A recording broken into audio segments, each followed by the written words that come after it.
Well, South Africa's skills shortages in critical sectors remain an obstacle to economic growth. Some analysts are suggesting the country follows the international example of importing skills until you develop your own. Marisa Jacobs, head of immigration and mobility at Expat Web, joins us now to discuss that. Thank you so much, Marisa, for your time. Today, you've done a study. Do we know what these critical skills are that we're short of? Yes, so the Department of Home Affairs, in conjunction with Department of Labour, Department of Higher Education and Services SETA, they all come together to look at what the skills shortages are in South Africa, and then they publish a list. So the last one was published in 2014. There's roughly 200 occupations listed on there in different sectors, which includes engineering, ICT, health, etc. And I understand that list hasn't really changed since 2014. What does that tell us? Not yet, but I understand that they are looking at it at the moment and updating it, yeah. What does industry itself say about what it is that they need? So in the survey that we did where a number of companies participated, the top occupations that came up is engineering and ICT, definitely. Senior management, so your typical C-suite guys, including obviously financial sector. Those were the top ones. Okay, let's talk about the process then of bringing in expats, people who want to come in and fill in these gaps. Is that process difficult? Why is it that it's difficult to fill these posts with immigrants, for example? Good.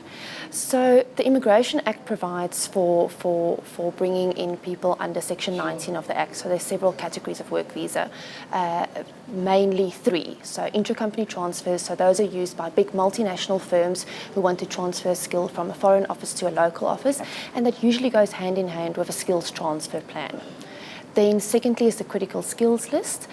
So if a company is looking for a skill that's on that list, they can bring someone in based on that, and then they must prove that the person has the qualification, that they have the experience around this, and they usually also ask that they register with a local professional body so that they can validate that this person has this skill. Okay. And then finally is the general work visa. So if they're not provided for in one of those two categories, then they have to go through Department of Labour to say, we've searched far and wide, we couldn't find a local skill, and now we need to import that skill. Okay, and that was my next question. How important is it for them to prove that they couldn't find someone here to fill a particular position, and is there a procedure for that? Of course, yes. So vital, so that they can't get, unless it's on the critical skills list where there's been a predetermination that that skill is a shortage, they then have to prove to the Department of Labour they have to have placed an advert in a national newspaper, they have to have vetted and received CVs, interviewed those candidates and proved that they couldn't find someone suitable, and only then will the Department of Labour issue a certificate to say, yes, we agree, this skill doesn't exist in South Africa, and yes, you may bring them in. Okay, so why is it then that we have a shortage if we've got a procedure and a process that people can follow to bring in immigrant skills? I guess lots of companies are afraid of bringing in people from abroad. The process seems very daunting, and they are reluctant to take it on. But it's not as scary a beast as it might seem. Okay, let's talk about the skills transfer, because I imagine that that's a massive part of any strategy. If somebody's going to do this, then they have to ensure that there is a level of transfer. How do they normally do it? So if they're bringing someone in on an intra-company transfer, it's at the application process, the department will ask them to draw up a skills transfer plan and present that with the application.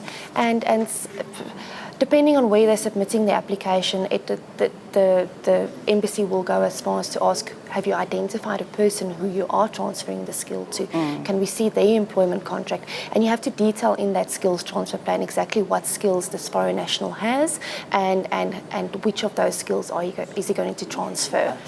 Would you say that our immigration system is flexible when it comes to particularly this particular issue?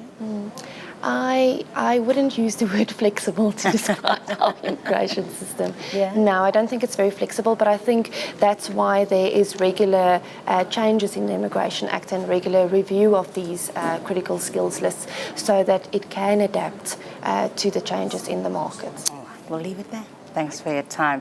Today, Marisa Jacobs is Head of Immigration and Mobility at Expat Web.